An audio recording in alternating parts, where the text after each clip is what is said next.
Alive कहानी की शुरुआत में जोनवू नाम के एक लड़के को दिखाया जाता है जिसे गेम खेलना बहुत पसंद है। सुबह में जब उसकी नींद खुलती है तो वो अपने घर पर अकेला था क्योंकि उसके पेरेंट्स बाहर गए थे और उसकी सिस्टर भी घर पर नहीं थी। तभी जोनवू को टेबल पर उसके मॉम की एक नोट मिलती है जिसमें उसकी मॉम ने उसे ग्रोसरी स्टोर से सामान लाने के लिए बोला था क्योंकि घर का पूरा राशन खत्म हो गया था। इसके बाद वो अपने दोस्तों के साथ ऑनलाइन गेम खेलने लगता है। तभी उसका एक फ्रेंड उसे बताता है कि टीवी पर एक बहुत ही अजीब न्यूज चल रही है। ये सुनकर जोनवू भी वो न्यूज देखने के लिए टीवी को ऑन करता है, लेकिन तभी नेटवर्क चला जाता है। इससे जोनवू वो न्यूज नहीं देख पाता। तभी उसे बाहर से लोगों के चीखने चिल्लाने की आवाज सुनाई देने लगती है और बैकग्राउंड में न्यूज भी चालू हो जाती है जिसमें बताया जाता है कि सियोल में कुछ टाउन के लोग अचानक ही वायलेंट हो गए हैं जो अपने आसपास के लोगों के ऊपर अटैक कर रहे हैं, जिससे ये बीमारी सियोल के अंदर बहुत तेजी से फैल रही है। इसके बाद जोनवू अपनी विंडो से सड़कों पर देखता है जहां इन्फेक्टेड लोग बचे हुए लोगों के ऊपर अटैक कर रहे थे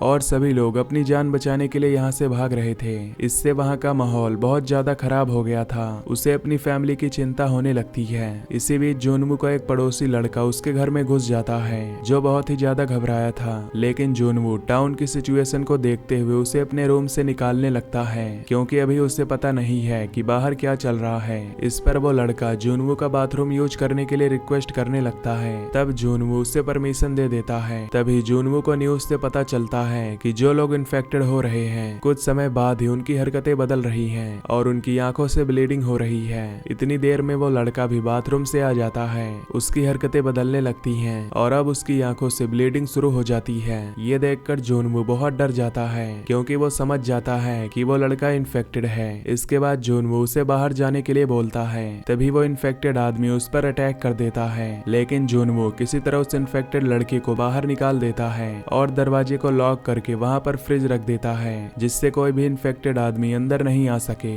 अब वो अपनी फैमिली से कांटेक्ट करने की कोशिश करता है। तभी उसे अपने पेरेंट्स की ओर से एक मैसेज आता है कि हम लोग सेफ हैं, इसीलिए चिंता करने की कोई बात नहीं है, लेकिन तुम न्यूज देखते रहना और खुद को सेफ रखना। ये जानकर जोनवू को बहुत सुकून मिलता है। इसके बाद वो मोटिवेशन के लिए अपनी फैमिली फोटो पर एक स्टिकर लगाता है और उसमें लिखता है स्टे अलाइव। इस तरह उसका पहला दिन बीत जाता है। अगले दिन जोनवू सोशल मीडिया को स्क्रॉल कर रहा होता है। तब उसे कुछ पोस्ट दिखाई देते हैं। इसमें लोग सोशल मीडिया पर पोस्ट करके रेस्क्यू करने के लिए हेल्प मांग रहे थे। जोनवू अपनी लोकेशन के साथ रेस्क्यू के लिए अपनी फोटो सोशल मीडिया पर पोस्ट कर देता है। अब वो यहाँ अकेला था, इसीलिए टाइम पास के लिए गेम खेलने लगता है, लेकिन नेटवर्क चले जाने की वजह से उसे गेम बंद करना पड़ता है। तभी उसे बाहर से गोली चलने की आवाज सुनाई देती है, इसीलिए वो चेक करने के लिए विंडो पर जाता है जहां से वो देखता है कि एक लेडी पुलिस इन्फेक्टेड लोगों को शूट कर रही है, लेकिन तभी उसकी गोलियां खत्म हो जाती हैं, जिसके बाद इन्फेक्टेड लोग उसके ऊपर अटैक कर देते हैं और घसीटते हुए अपने ग्रुप में ले जाते हैं। ये देखकर जोनवू उसकी हेल्प करने की सोचता है, लेकिन तभी इन्फेक्टेड लोग उसे मार डालते हैं। ये देखकर उसे बहुत बुरा लगता है। तभी उसी समय एक इन्फेक्टेड आदमी दरवाजा तोड़ देता है और जोनवू के अपार्टमेंट में आ जाता है। अब वो अपनी जान बचाने के लिए बालकनी की रेलिंग से लटक जाता है। इसे पकड़ने की कोशिश में वो इन्फेक्टेड आदमी नीचे गिर जाता है और उसकी मौत हो जाती है। तभी जोनवू देखता है कि वो लेडी पुलिस भी इन्फेक्टेड हो चुकी है। इसके बाद वो ऊपर आता है तो देखता है कि फ्रिज में रखा हुआ सारा सामान नीचे गिरकर बर्बाद हो गया है। ये देखकर वो बहुत दुखी हो जाता है क्योंकि अब उसके पास खाने पीने वाली ज्यादातर चीज बर्बाद हो चुकी थी। इसके बाद वो अपनी विंडोज को भी कवर कर देता है। अब वो अपने रूम के अंदर टाइम स्पेंड करने लगता है और ऐसे ही 10 दिन गुजर जाते हैं। उसके पास की खाने वाली सभी चीज खत्म हो जाती है, यहाँ तक कि उसके पास पीने के लिए पानी भी नहीं था। लेकिन वो खाने पीने का सामान लेने बाहर भी नहीं जा सकता क्योंकि बाहर इन्फेक्टेड लोग उसका इंतजार कर रहे हैं। वो बोर हो चुका था और ज्यादा समय तक ऐसे रहने से उसे हेलुसिनेशन होने लगता है। एक दिन उसे लगता है कि उसकी फैमिली घर वापस आ गई है और सभी लोग सेफ हैं, जिससे उसे बहुत ज्यादा अच्छा लगता है। लेकिन अगले ही पल उसे रियलाइज होता है कि ये सब उसका हेलुसिनेशन था, जिससे अब उसे अपनी फैमिली की चिंता होने लगती है क्योंकि नेटवर्क न होने की वजह से उसने पिछले कई दिनों से अपनी फैमिली से कांटेक्ट नहीं किया था। तभी अचानक से उसे अपने पेरेंट्स का एक वॉइस मेल मिलता है। इसे सुनने के लिए वो अपनी वॉल के नीचे लटक जाता है क्योंकि घर में नेटवर्क नहीं आ रहे थे। वॉइस मेल से पता चलता है कि उसकी फैमिली पर भी इन्फेक्टेड लोगों ने अटैक कर दिया है। इस बात से उसे बहुत दुख होता है और गुस्से में आकर वो घर का सामान तोड़ने लगता है। इसके बाद वो इन्फेक्टेड इन्फेक्टेड लोगों को भी मारने लगता है, क्योंकि इनकी वजह से उसने अपनी फैमिली को खो दिया। लेकिन अब आवाज को सुनकर यहाँ पर बहुत सारे इन्फेक्टेड लोग आ जाते हैं, इसलिए उसे भागना पड़ता है। ऐसे ही धीरे धीरे 20 दिन बीत जाते हैं और समय के साथ साथ सिचुएशन और भी खराब होने लगती है, क्योंकि इन्फेक्टेड लोगों ने चारों तरफ तबाही मचा रखी हुई थी। इससे पूरे शहर की बिजली, पानी सब कुछ बंद हो गया था। अब वो अकेलेपन से परेशान हो चुका था, इसीलिए वो एक दिन फांसी लगा लेता है। लेकिन तभी कोई उसके चेहरे पर लेजर लाइट से पॉइंट करता है, जिससे उसे समझ आ जाता है कि उसके अलावा यहाँ कोई और भी है। इसीलिए अब वो किसी तरह खुद को वहां से नीचे उतारता है और विंडो से देखने पर उसे पता चलता है कि सामने वाली बिल्डिंग में एक लड़की है जो ऐसी सिचुएशन में अभी भी सरवाइव कर रही है, और इसका नाम यूबिन है। इसके बाद दोनों एक दूसरे के साथ बात करना शुरू करते हैं और धीरे धीरे इनके बीच दोस्ती होने लगती है। अब इनके पास पीने का पानी खत्म हो गया था, इसलिए दोनों बारिश का पानी इकट्ठा करके उसका यूज करते हैं। जब यूबिन को पता चलता है कि जुनवू के पास खाने के लिए कुछ भी नहीं है, तब यूबिन एक बॉल में केबल बांधकर अपार्टमेंट की तरफ फेंकती है, जिससे वो जुनवू के पास खाने की सप्लाई कर सके।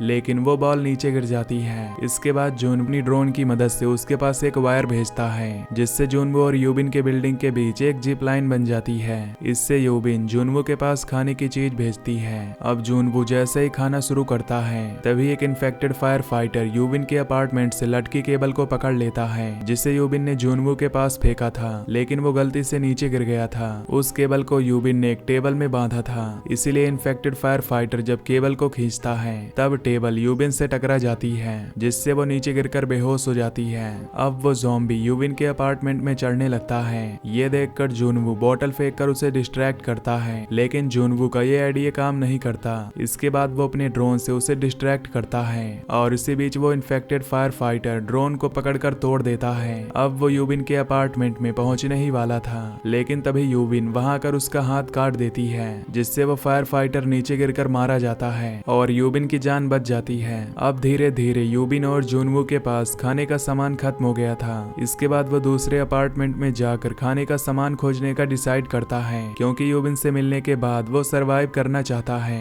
इसीलिए ज़ॉम्बीज से बचते हुए एक अपार्टमेंट में पहुंचता है, जहां के फ्रिज में उसे खाने का कुछ सामान मिल जाता है। इसके साथ ही उसे वहां 2 वॉकी टॉकी भी मिलते हैं। इतनी देर में ही वहां पर एक ज़ॉम्बी आ जाता है और वो जुनवू पर अटैक कर देता है, लेकिन जुनवू किसी तरह वहां से निकल जाता है और अपने अपार्टमेंट में पहुंच जाता है। जुनवू ने कई दिनों से कुछ भी नहीं खाया था, इसीलिए सबसे पहले वो अपना पेट भरता है और इसके बाद वो यूबिन के लिए भी खाने का सामान और एक वॉकी टॉकी भेजता है, जिसकी मदद से दोनों एक दूसरे से बात करने लगते हैं। तभी इन्हें बाहर कुछ हलचल महसूस होती है, जिससे इन्हें लगता है कि बाहर बारिश हो रही है। इसीलिए जुनवू चेक करने के लिए बाहर जाता है। तब उसे पता चलता है कि वो हलचल ज़ॉम्बीज की है, जो अब पूरी बिल्डिंग में आते ही जा रहे हैं। ये देखकर दोनों बहुत डर जाते हैं। तभी गलती से यूबिन अपने अपार्टमेंट में कुछ सामान गिरा देती है, जिसकी आवाज सुनकर इन्फेक्टेड लोग उसके अपार्टमेंट की तरफ आने लगते हैं। तभी जुनवू के पास एक आइडिया आता है और वो यूबिन के बगल वाले अपार्टमेंट में लैंडलाइन नंबर पर कॉल कर देता है, जिसकी आवाज से इन्फेक्टेड लोग अब उस अपार्टमेंट की तरफ चले जाते हैं और इस तरह जुनवू उसकी जान बचा लेता है। इसके बाद दोनों बिल्डिंग के 8वें फ्लोर पर जाने का सोचते हैं, क्योंकि यूबिन ने वहां पर किसी भी इन्फेक्टेड आदमी को नहीं देखा था, जहां पर उन्हें सरवाइव करने के लिए खाने पीने का सामान भी मिल सकता था। इसके बाद यूबिन रस्सी की मदद से नीचे आ जाती है और इन्फेक्टेड लोगों का सामना करते हुए आगे बढ़ने लगती है। उसे अकेला देखकर जुनवू भी उसकी हेल्प करने नीचे चला जाता है और दोनों किसी तरह उनसे बचते हुए एलिवेटर के अंदर आ जाते हैं, जिसकी मदद से दोनों बिल्डिंग के 8वीं फ्लोर पर आ जाते हैं। लेकिन अब यहाँ पर भी बहुत सारे ज़ॉम्बीज आ गए थे और वो इनके ऊपर अटैक करने लगते हैं। तभी वहाँ पर एक आदमी आता है जो इनको बचाकर अपने अपार्टमेंट में ले आता है और इनकी हेल्प करता है, लेकिन यूबिन को उस आदमी पर शक होता है। इसके बाद वो आदमी दोनों को पानी और खाने का सामान देता है। दोनों को भूख लगी थी, इसीलिए दोनों खाने लगते हैं। तभी वो आदमी बताता है कि कुछ समय बाद यहाँ पर रेस्क्यू टीम आने वाली है। ये सुनकर दोनों बहुत खुश हो जाते हैं, लेकिन तभी अचानक से दोनों बेहोश होने लगते हैं, क्योंकि उस आदमी ने उनके खाने में कुछ मिलाया था। इसके बाद वो आदमी जुनवू का हाथ बांध देता है और यूबिन को एक कमरे के अंदर बंद कर देता है। तभी वहाँ पर एक इन्फेक्टेड लेडी दिखाई देती है जो उसी आदमी की वाइफ है, और उस आदमी ने हेल्प करने के बहाने से दोनों को फंसा लिया था, जिससे वो यूबिन और जुनवू को अपनी वाइफ को खिला सके। इसके बाद वो आदमी अपनी वाइफ से बंधा हुआ फीता खोल देता है, जिससे उसकी वाइफ यूबिन के ऊपर अटैक करने लगती है। लेकिन अब जुनवू को भी होश आ गया गया था और वो यूबिन को बचाने के लिए फीतो को पकड़ लेता है। तब वो आदमी यूबिन के बदले जुनवू को ऑफर देता है कि तुम यहाँ से सारा खाना लेकर जा सकते हो। असल में ये आदमी भी अपनी वाइफ से बहुत प्यार करता है, इसीलिए उसके इन्फेक्टेड हो जाने के बाद भी वो अपनी वाइफ को जिंदा रखना चाहता है। तभी जुनवू के हाथ से वो फीता निकल जाता है और अब रूम के अंदर से आवाज आनी बंद हो जाती है। इसीलिए वो आदमी चेक करने के लिए दरवाजा खोलता है। तब यूबिन उसकी वाइफ को उसके ऊपर छोड़ देती है, जो उस पर अटैक करके उसे खाने लगती है। लेकिन वो आदमी कुछ नहीं करता, बल्कि खुद को अपनी वाइफ के सामने सरेंडर कर देता है और खाने देता है। इसके बाद यूबिन उन दोनों को शूट कर देती है। लेकिन अब गोली चलने की आवाज सुनकर इन्फेक्टेड लोग यहाँ पर आने लगते हैं। यूबिन को लगता है कि उस इन्फेक्टेड लेडी ने उसे भी इन्फेक्ट कर दिया है, इसीलिए वो जुनवू से उसे भी शूट करने के लिए कहती है, क्योंकि वो इन्फेक्टेड होकर जीना नहीं चाहती। लेकिन जुनवू ऐसा करने के लिए तैयार नहीं था और इस समय दोनों की आंखों में आंसू आ जाते हैं, क्योंकि अब इनको लगता है कि दोनों एक दूसरे से अलग होने वाले हैं। तभी हेलीकॉप्टर के आने की आवाज सुनाई देती है, जिससे दोनों बहुत खुश हो जाते हैं और इनको सरवाइव करने की एक और उम्मीद मिल जाती है।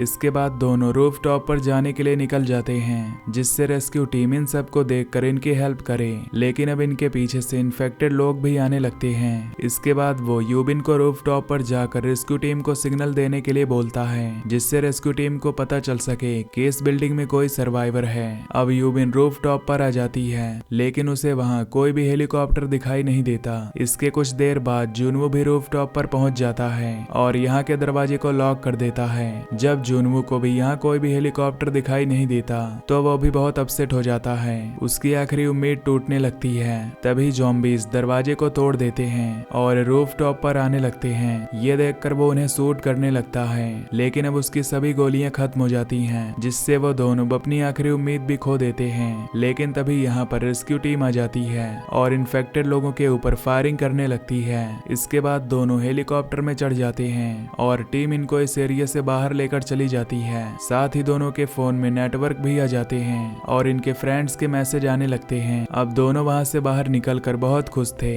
लेकिन जब उसे अपनी फैमिली के बारे में याद आता है तो वो बहुत अपसेट हो जाता है। फिर जुनवू को पता चलता है कि रेस्क्यू टीम ने सोशल मीडिया की पोस्ट से उसे खोजा है और वो ऐसे ही बहुत सारे सर्वाइवर्स को बचा रहे हैं। और ये मूवी यहीं पर खत्म हो जाती है। तो दोस्तों, अगर आपको इस मूवी की एक्सप्लेनेशन पसंद आई हो तो वीडियो को लाइक और चैनल को सब्सक्राइब कर दीजिए। बाकी मैं मिलूंगा आपसे न्यू वीडियो में। Till then take care, love you, bye bye.